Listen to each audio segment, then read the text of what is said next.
আমাদের চলতে ফিরতে পাপ হতে পারে, স্পেশালি যুবকদের পাপ বেশি হতে পারে। যদি পাপ হয়ে যায় হতাশ হবেন না।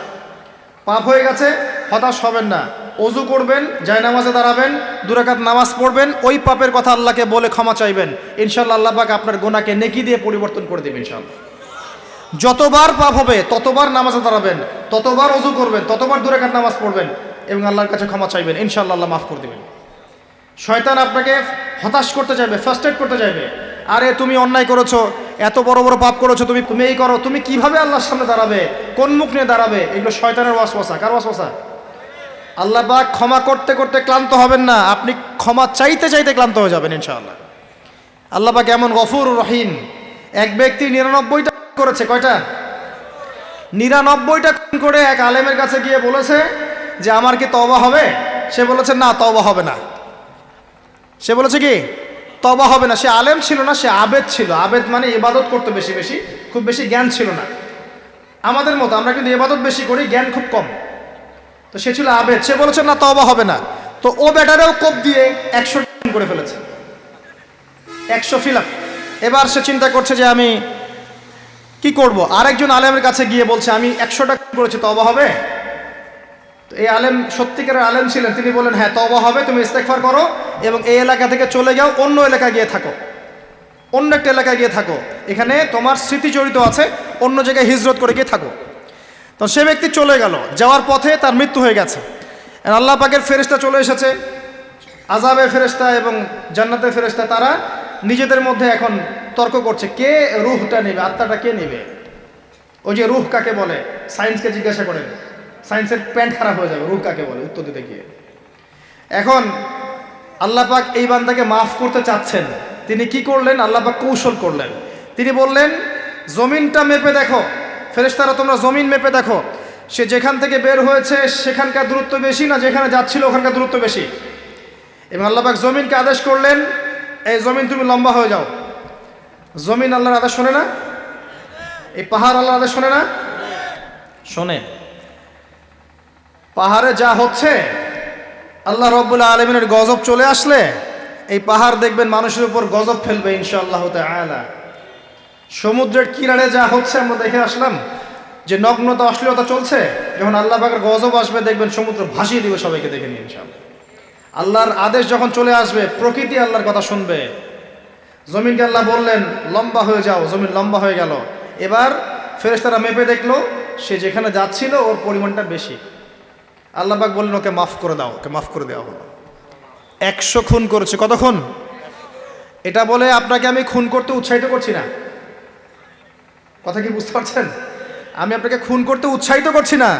আমি বলছি আল্লাহ পাকের দয়া এত প্রশস্ত যে আপনি পাপ করলে হতাশ হবেন না, হতাশ হয়ে যাবেন না। আমি অনেক পাপ করে ফেলেছি, আল্লাহ মাফ করবেন না, এমন চিন্তা করবেন না।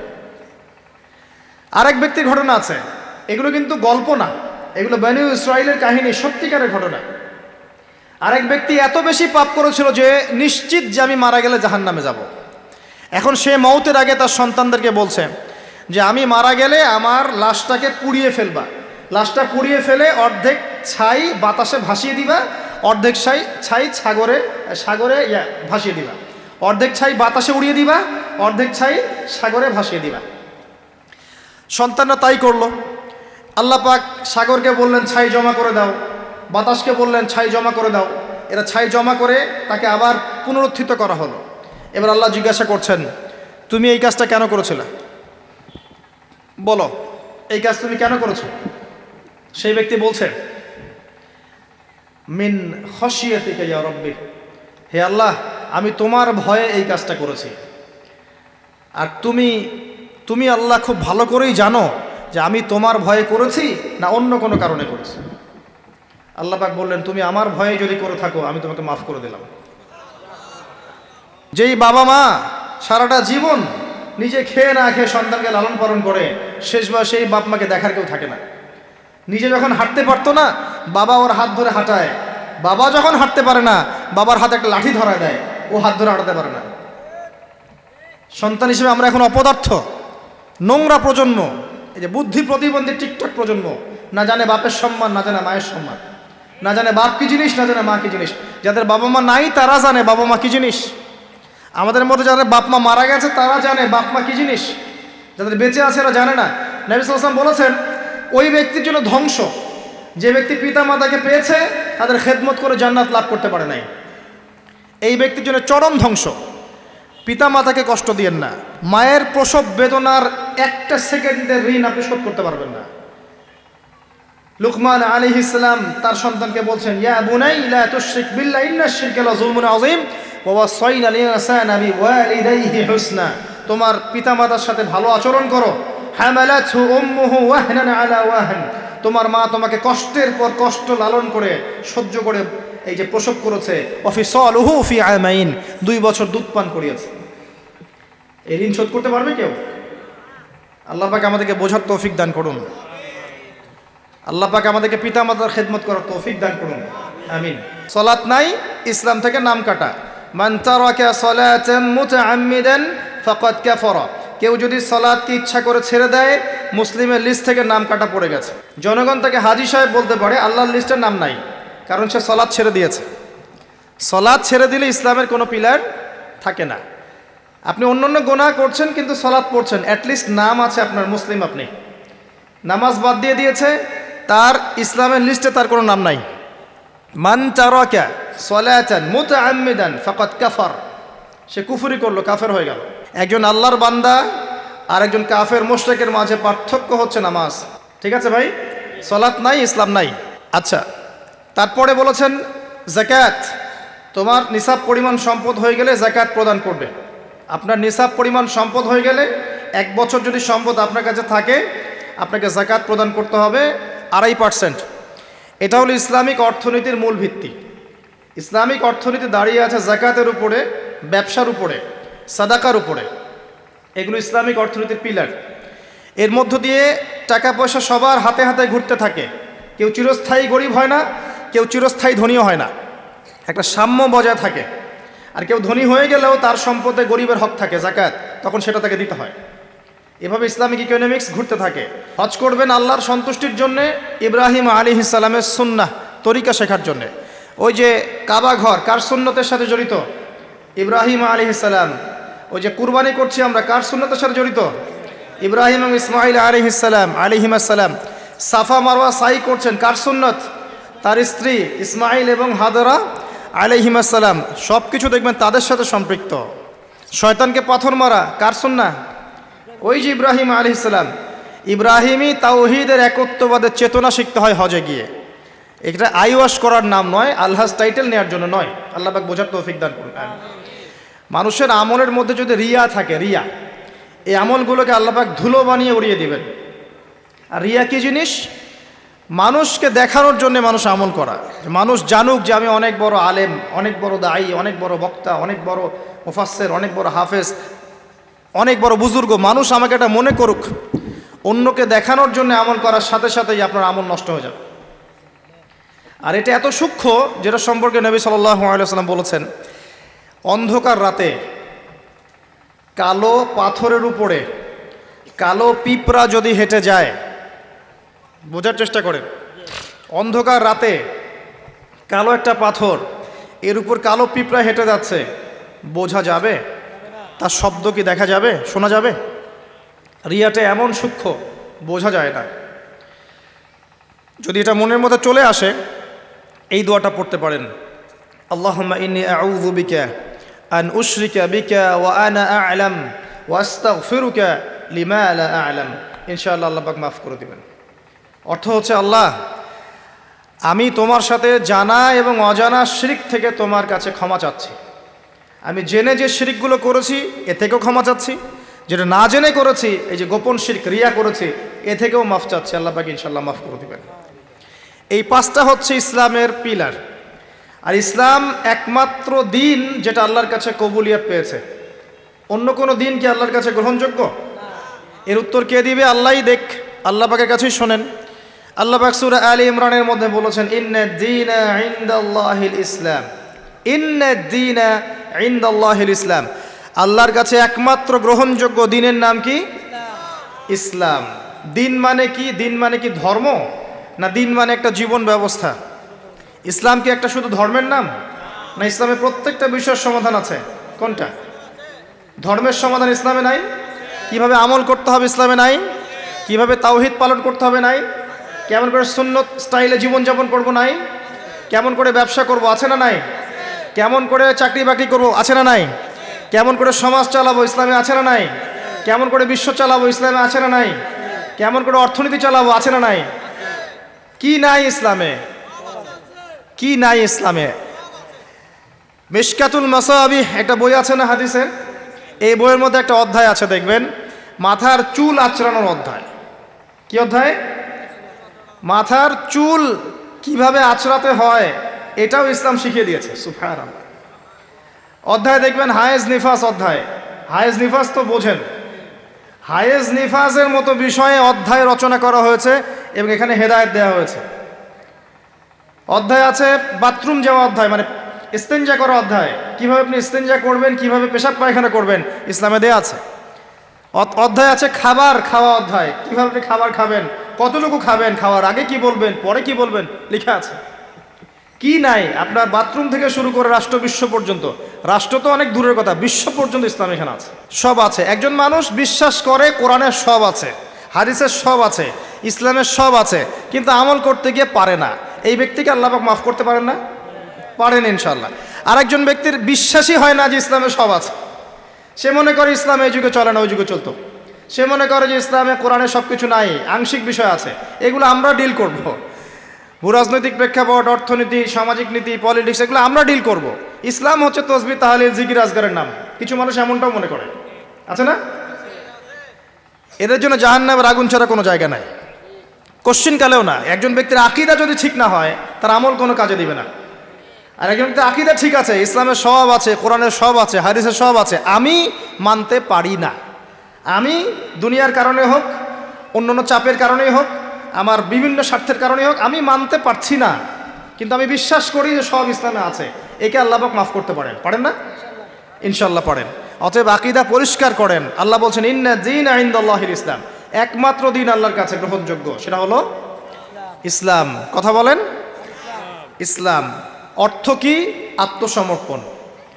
ইয ক্বালা লাহু রাব্বুহু আসলিম, যখনই তার রব তাকে বলেছেন আত্মসমর্পণ করো, ক্বালা আসলামতু লিরাব্বিল আলামিন, তিনি বলেছেন আমি জগৎসমূহের প্রতিপালকের নিকটে আত্মসমর্পণ করলাম। এই ব্যক্তিকে ইব্রাহিম আলাইহিস সালাম।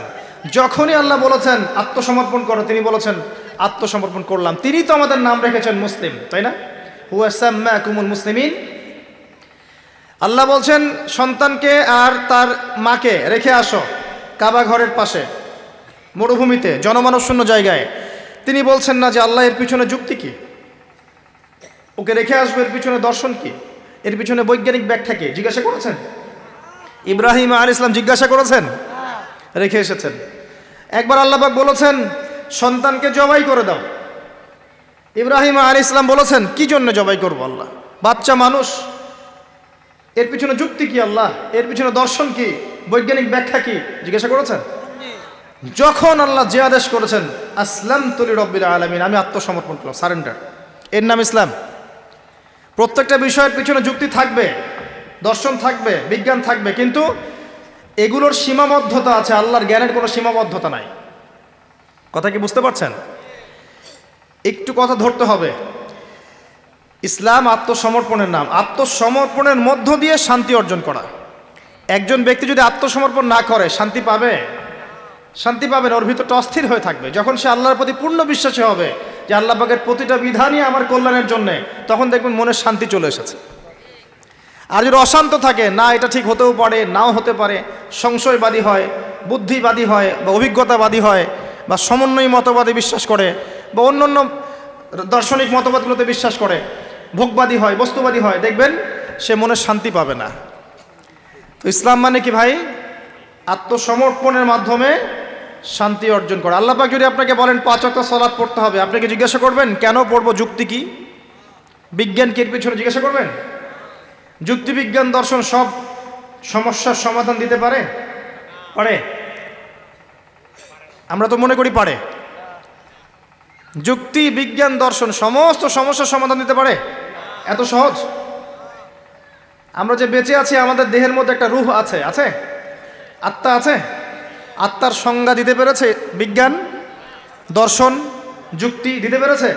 আত্মা কাকে বলে, কত প্রকার, কি কি, কঠিন না তরল না বায়বীয় বলতে পেরেছে? সুবহানাল্লাহ। অথচ আত্মা বলে কি কিছু নাই? এই যে গাছের প্রাণ আছে, এই প্রাণ একটা রূহ না, আত্মা না? একটা পিঁপড়ার মধ্যে আত্মা আছে না? একটা পশু পাখির মধ্যে আত্মা আছে না? কিছু একটা তো আছে যার জন্য জীবিত আছে।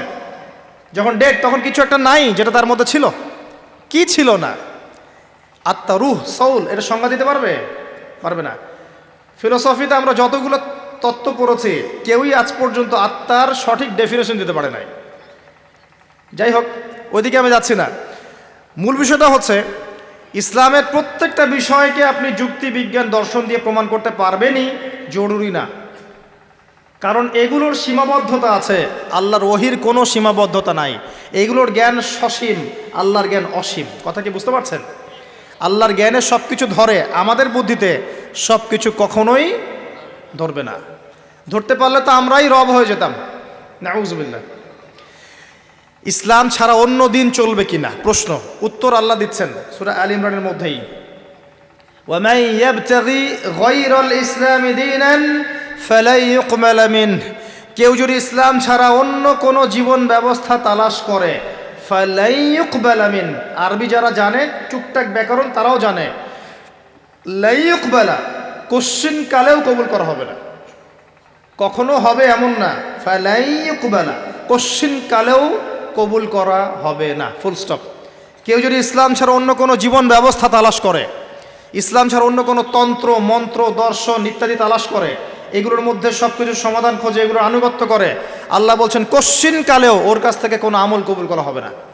ওয়া হুয়া ফিল আখিরাতি মিনাল খাসিরিন, এবং পরকালে সে ব্যক্তি খাসিরিন, ক্ষতিগ্রস্তদের অন্তর্ভুক্ত হবে ইনশাআল্লাহ তাআলা।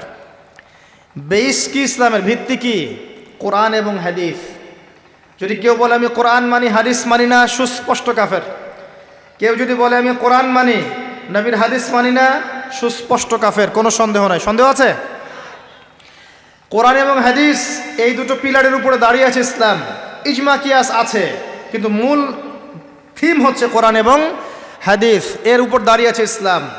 এটাই একমাত্র দিন আল্লাহর কাছে যেখানে সমস্ত বিষয়ের সমাধান আছে। এর বাইরে অন্য কোনো দিন কেউ যদি খোঁজে, কোশ্চিন কালেও কবুল করা হবে না। এবং আরও একটা শর্ত আছে, কোরআন এবং হাদিস যেভাবে নবীজি বুঝেছেন, তার সাহাবীরা বুঝেছে, ওইভাবেই বুঝতে হবে, নতুন কোনো বুঝ চলবে না। কথা কি বুঝতে পারেন নাই? কোরআন এবং হাদিসের কিছু ব্যাখ্যা আছে না, এই ব্যাখ্যাগুলো নিজে মন গড়া করব না নবীর ব্যাখ্যা নিব?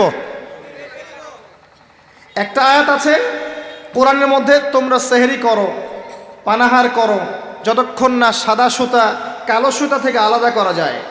এখন কি আপনি রাতের বেলা সুতা নিয়ে বসে থাকবেন আর খাওয়া দাওয়া করবেন? কি করবেন? সাদা সুতা কালো সুতা পার্থক্য না করা পর্যন্ত কি খাওয়া দাওয়া করবেন?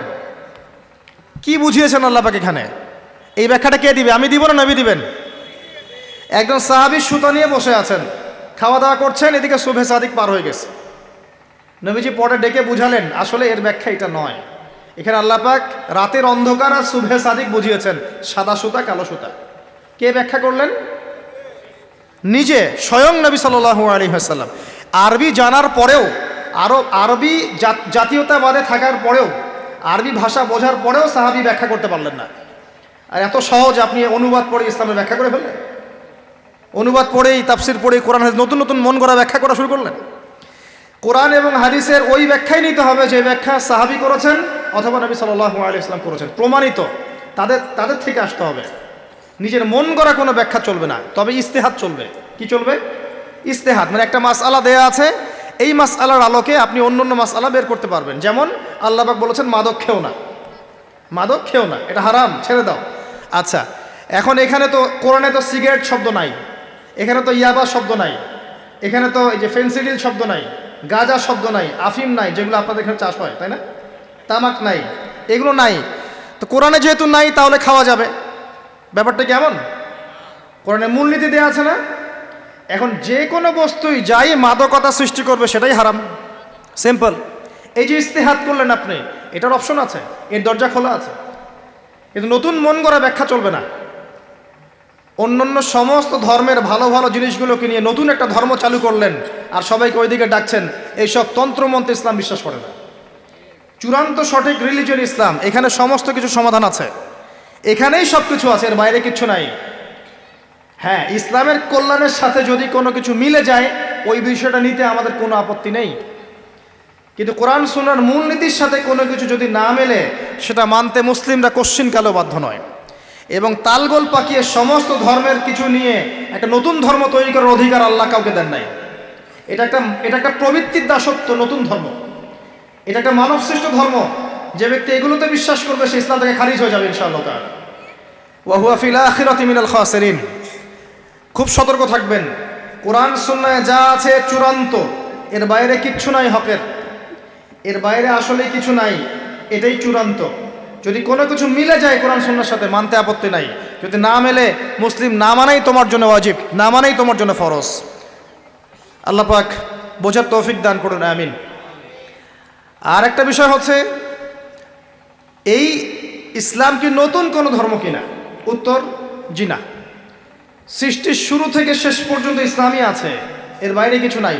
আদম আলাইহিস সালাম মুসলিম ছিলেন, ইব্রাহিম আলাইহিস সালাম মুসলিম ছিলেন। নবীজি বলছেন আল ঈমান, ঈমান হচ্ছে আন তুমিনা বিল্লাহ, তুমি আল্লাহর প্রতি বিশ্বাস করবে, এক। ওয়া মালায়েকাতিহি, ফেরেশতা মণ্ডলীর প্রতি বিশ্বাস করবে, দুই। ওয়া কুতুবিহি, আসমানি কিতাব সমূহের প্রতি বিশ্বাস করবে, তিন। ওয়া রুসুলিহি, সমস্ত নবী রাসূলের প্রতি বিশ্বাস করবে, এটা চার। পাঁচ, ওয়াল ইয়াউমিল আখির, পরকালের প্রতি বিশ্বাস করবে, ছয়। ওয়াল কদরি খায়রি ওয়া শাররি, তাকদীরের ভালো মন্দের প্রতি বিশ্বাস করবে। আমার সাথে বলেন, এক নাম্বার কি? আল্লাহর প্রতি, আল্লাহর প্রতি। দুই নাম্বার বলেন মালায়েকার প্রতি বিশ্বাস। তিন নাম্বার ভুলে গেছেন? আসমানি কিতাব সমূহের প্রতি বিশ্বাস। চার নাম্বার রাসূলগণের প্রতি ঈমান। পাঁচ নাম্বার ওয়াল ইয়াউমিল আখির, মানে কি? পরকালের প্রতি ঈমান। ছয় নাম্বার ভাগ্য, তাকদীরের ভালো মন্দের প্রতি ঈমান। মনে থাকবে? ঈমানের পিলার ছয়টা। কয়টা? ছয়টা। ইসলামের পিলার কয়টা ছিল? পাঁচটা। এই ছয়টা পিলারকে আবার তিনটা কাজ করতে হবে। কয়টা কাজ? এক নাম্বার তাসদিক বিল জিনান, আপনাকে অন্তর থেকে বিশ্বাস করতে হবে, এগুলোকে অন্তর দিয়ে বিশ্বাস করতে হবে। আব্দুল্লাহ বিন উবাই মুনাফিকের মতো মুখ দিয়ে স্বীকৃতি শুধু নয়, অন্তর দিয়ে বিশ্বাস করতে হবে। তারপরে ইকরার বিল লিসান, আপনাকে মৌখিক স্বীকৃতি প্রদান করতে হবে, দুই। তিন নাম্বার হচ্ছে ওয়াল আমালু বিল আরকান, আপনাকে কাজে বাস্তবায়ন করতে হবে। তাহলে ঈমানের ছয় পিলারকে কি করব? তিন কাজ করব। কয় কাজ? তিন কাজ। এক নাম্বার অন্তরে বিশ্বাস, দুই নাম্বার বলেন মুখে স্বীকৃতি, তিন নাম্বার কাজে বাস্তবায়ন। কেউ যদি বলে আমি মনে বিশ্বাস করি, আমার নামাজ না পড়লেও চলবে? কেউ যদি বলে আমি মনে অনেক বিশ্বাস করি, যাকাত না দিলেও চলে, আমার চলবে? অনেকে তো এখন এমনও বলে যে আমার নামাজ রোজা হজ জাকাত কিছুরই দরকার নাই, আমি মারেফতের উচ্চ আসনে পৌঁছে গেছি, বলে না? আছে না এরকম ভণ্ডপীর? আছে না? সাবধান, ঈমান আমল হারাবেন না। ওয়া'বুদ রাব্বাকা হাত্তা ইয়াতিয়াকাল ইয়াকিন, নবী সাল্লাল্লাহু আলাইহি ওয়াসাল্লামকে বলা হয়েছে শেষ পর্যন্ত, মৌত আসার আগ পর্যন্ত তুমি আল্লাহর ইবাদত করতে থাকো। আর এখন এক শ্রেণী মানুষ বলছে নামাজ রোজা হজ জাকাত আমাদের লাগে না, সাধারণ মানুষের লাগে। আমরা তো পৌঁছাই গেছি জায়গা মতো। কোথায় পৌঁছাই গেছেন ভাই? সুবহানাল্লাহ। তো তিনটা কাজ করাই জরুরি। অন্তরে বিশ্বাসও যেমন করতে হবে, মুখে স্বীকৃতি দিতে হবে, এবং কাজে বাস্তবায়ন করতে হবে। আল্লাহ পাক তৌফিক দান করুন, আমিন। কাজে বাস্তবায়ন করতে গিয়ে আপনার দ্বারা ভুল ত্রুটি হতে পারে, কবিরা গুনাহও হতে পারে। আপনি সুদ খেয়ে ফেলতে পারেন, জেনা করে ফেলতে পারেন, আপনি কি বলবো হারাম খেতে পারেন, কবিরা গুনাহ করে ফেলতে পারেন, মিথ্যা বলতে পারেন, গীবত করতে পারেন, ইত্যাদি ইত্যাদি। অনেক বড় বড় পাপ করতে পারেন কাজ করতে গিয়ে। তখন আপনার জন্য তওবার দরজা খোলা আছে না নাই? মৌত পর্যন্ত তওবার দরজা খোলা আছে না নাই? আপনার জন্য তওবার দরজা খোলা আছে, আপনি তওবা করে ফিরে আসতে পারবেন। রাত অনেক গভীর হচ্ছে, আমি অল্প করে আলোচনা করবো ইনশাল্লাহ, একটু অপেক্ষা করেন। 3 নাম্বার প্রশ্নে চলে আসেন। এই ব্যক্তি প্রশ্ন করছেন 3 নাম্বার। কোন ব্যক্তি ভাই? ওই যে হাঁটুর সাথে হাঁটু লাগিয়ে বসে আছেন, তার গায়ে কি রঙের জামা আছে? তার চুল কেমন? তাকে চেনা যায়? পরিচিত না অপরিচিত? অপরিচিত। তিনি তৃতীয় প্রশ্ন করছেন, ইয়া মুহাম্মদ সাল্লাল্লাহু আলাইহি ওয়াসাল্লাম আখবিরনি আনিল ইহসান, আমাকে ইহসান সম্পর্কে বলুন। ইহসান কি জিনিস এই সম্পর্কে আমাকে বলেন। এবার আমাদের নবীজি বলছেন আল ইহসান, ইহসান হচ্ছে আন তা'বুদাল্লাহা কাআন্নাকা তারাহ। খুব ভালো করে বোঝেন এই জায়গাটা। আন তা'বুদাল্লাহা কাআন্নাকা তারাহ, তুমি এমনভাবে আল্লাহর ইবাদত করবে যেন তুমি আল্লাহকে দেখতে পাচ্ছো। কথা কি বুঝতে পারছেন? তুমি এমনভাবে আল্লাহর ইবাদত করবে যেন তুমি আল্লাহকে দেখতে পাচ্ছো, মানে আল্লাহ কনসিয়াসনেস। আপনি নামাজ পড়ছেন, মনে মনে চিন্তা করছেন আল্লাহ আমাকে দেখছেন। আপনি ব্যবসা করতে বসেছেন, মাপছেন, ওজন দিচ্ছেন, একটু কম বেশি দেওয়ার সুযোগ আছে, কাস্টমার দেখছেন আপনাকে, কিন্তু আপনি চিন্তা করছেন আল্লাহ আমাকে দেখছেন। আপনি কি বুঝতে পারছেন কি বুঝতে পারছি? আপনাকে একটা বিল পাস করতে দেওয়া হয়েছে, আপনার সুযোগ আছে এখানে দুর্নীতি করার, আপনাকে টেবিলের তল দিয়ে টাকাও দেওয়া হয়েছে, আপনি নেওয়ার আগে চিন্তা করছেন যে আল্লাহ আমাকে দেখছেন। আপনি আল্লাহ বিরোধী কোনো কাজ করতে পারি না, আল্লাহ আমাকে দেখছেন। আমি কারো প্রতি জুলুম করতে পারি না, আল্লাহ আমাকে দেখছেন। বোনের সম্পত্তি আত্মসাৎ করতে পারি না আমি, আল্লাহ আমাকে দেখছেন।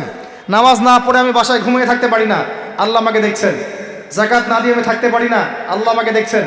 রমজানের রোজা না রেখে আমি থাকতে পারবো না, আল্লাহ আমাকে দেখছেন। আমি পর্দা না করে বেহায়ের মতো চলতে পারি না, আল্লাহ আমাকে দেখছেন। এই চেতনার নাম কি? ইহসান। মনে থাকবে ভাই। নবীজি বলছেন আনতা আবুদাল্লাহা কাআন্নাকা তারাহ ওয়া ইল্লাম তাকুন তারাহ। আর তুমি যদি আল্লাহকে সচক্ষে দেখতে না পারো, কারণ আল্লাহকে তো দুনিয়ার চোখ দিয়ে দেখা সম্ভব না, এটা মনের চোখ দিয়ে ফিল করা যায় আল্লাহ আমার কাছে আছে। যদি তুমি আল্লাহকে দেখতে না পারো তাহলে জেনে রেখো ওয়া ইল্লাম তাকুন তারাহ ফাইন্নাহু ইয়ারাক, যে আল্লাহ পাক তোমাকে দেখছেন। এই চেতনা লালন করো। আমরা অনেক চেতনার কথা বলি না এখন, সবচেয়ে বড় এবং গুরুত্বপূর্ণ চেতনা হচ্ছে আল্লাহর চেতনা, আল্লাহর অস্তিত্বের চেতনা। আল্লাহ আমাকে দেখছেন, এই চেতনা, এটা যথেষ্ট জান্নাতে যাওয়ার জন্য। কোনো মানুষ যদি এভাবে চিন্তা করে যে আল্লাহ আমাকে দেখছেন, আমি আল্লাহকে দেখতে পারছি না, তো কি হয়েছে, আল্লাহ আমাকে দেখছেন, এই ব্যক্তি কি পাপ করতে পারবে? এই ব্যক্তি গোপনেও কি পাপ করতে পারবে? যদি পাপ করেও ফেলে তার মধ্যে অনুশোচনা আসবে না? আল্লাহ আমাকে দেখেছেন। যদি পাপ করেও ফেলে দেখবেন 2 রাকাত নামাজ পড়ে বলছে আল্লাহ আমাকে মাফ করে দাও।